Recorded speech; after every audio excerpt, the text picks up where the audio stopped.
Thanks for joining us for the Member xCite presentation. The Member xCite presentation is informative, interesting to the audience, and showcases the strengths of the presenter as an entrepreneur and their area of expertise. It's not a sales pitch, it's a 10-minute educational and insightful exploration into what they do. And of course, it's exciting. Ladies and gentlemen, please welcome our xCite presenter today, Michael Major from Smart Coaching, to present to us on money.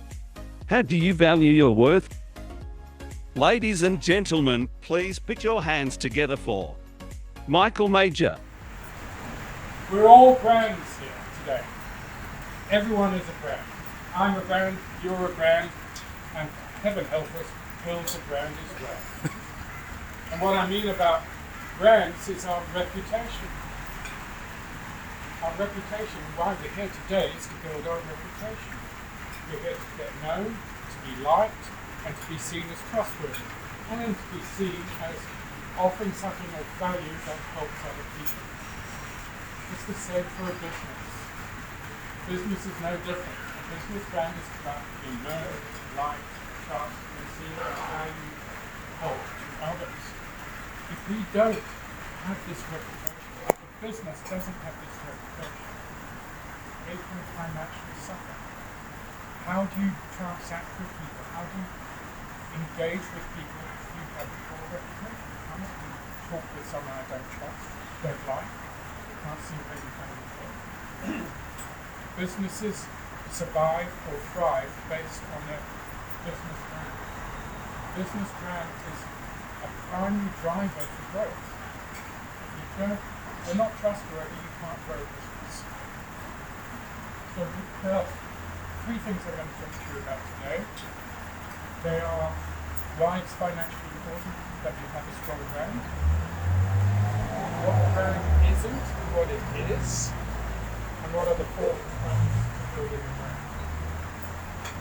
Why a brand is financially important is because the stronger the brand, the lower cost it is to get new clients, and it's a lower cost to retain clients. Which, if you can lower your cost for customer acquisition, you're going to be more profitable. If you can retain clients for longer, you're going to be more profitable. So its profitability is related to brand. The second thing is goodwill. When you come to sell, a business's reputation is often quantified in terms of goodwill. Now, Woolworths has a brand value of a goodwill of 4.8 million as of last year. Its overall value is around 12 billion, but 4.8 million is not to be sniffed at. Microsoft in 1999 had goodwill of around 50 million. Today it's 100 million. God knows how many billions of dollars in overall, but goodwill is really important if you want to sell a business. So it has a very direct correlation. So the point about I've lost my thought. So we better understand what a brand isn't and what a brand is. What a brand isn't is not just a logo. It is not just a corporate identity. It is not just a product. You think about, I only buy Apple products. I don't buy the product, I buy Apple. Or I buy Samsung or whatever it might be. You buy the, you see now that people are going promoting the brand behind the brand product to give it credibility. What a brand is a person's gut feel about you. We all know when we first meet people, we have a gut feel. Do we like them? Do we trust them? So it's a gut feel. It's a perception. And it's about being, what a brand is about being part of a tribe. You think about football teams you follow. That is a tribe. It's about being part of BX as opposed to BNI or any of the others. It's a tribe. You want to feel like you belong. So is your brand something got a good tribe behind it? You want the more people you have in that brand, your followers, advocates, is really important. because they become your unofficial sales ambassadors, which we support.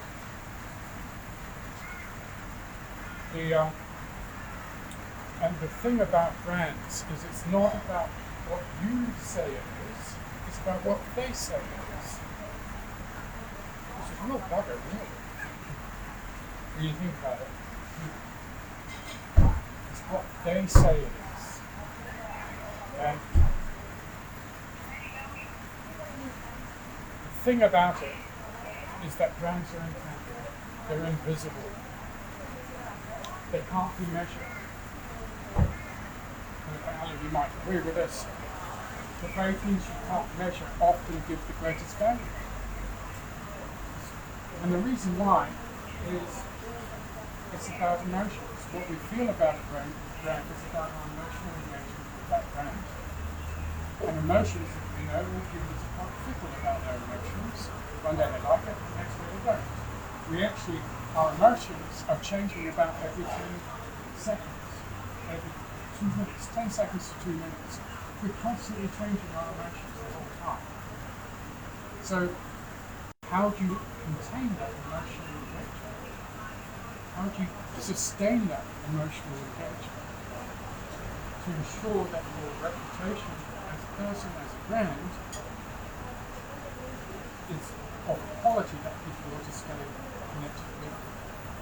Which leads me to the third point. What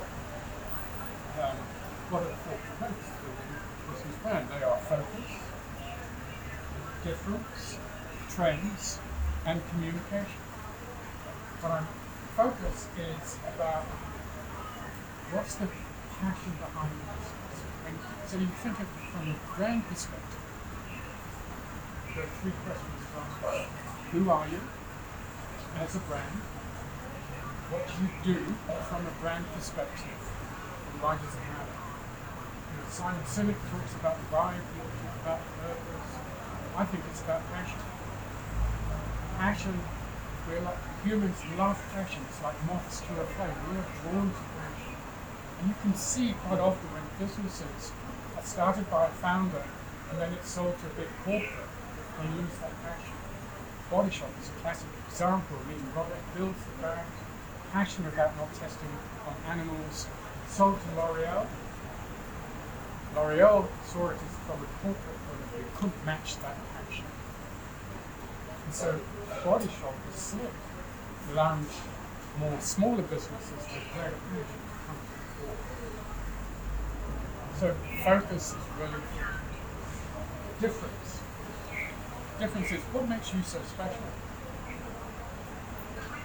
Are you just another pig at a trough, trying to get scraps and competing on price? What are you special? So the question you could ask is, fill this statement. Our brand is the only ... that ... And an example of that is our brand is the only security company that looks after communities as well as our buildings. Or a freight forwarding company goes, our brand is the only freight forwarding company that focuses on people to people, not truck to truck. Gets you thinking about what's the only thing special about your brand. So,